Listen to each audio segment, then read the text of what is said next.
ngày thì còn bơi mà phải còn bấy khai còn buồn và làm thì còn phải làmในประเภทต้องคิว UV ដែលយើងដេជុំភ្ញៀវប្រភេទតង់ក្របឡានបង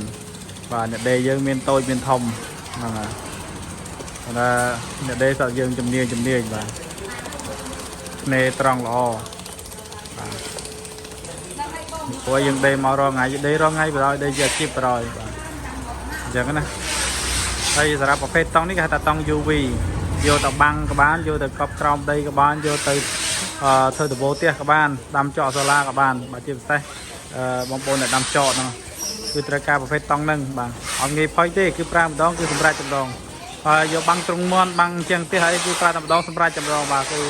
មិនងាយខូចតាណាទេបាទប្រភេទតង់នេះបាទល្អមែនទែនសម្រាប់ពលមានបន្ថែមបងប្អូន contact ទៅតាមលេខទូរស័ព្ទដែលនៅក្នុង profile លេខ095 222ដែរបងប្អូនតាក់ទងតាមលេខហ្នឹងទៅបាទខ្ញុំព្យាយាមមក comment នៅខាងក្នុងនឹងសួរពីច្រើន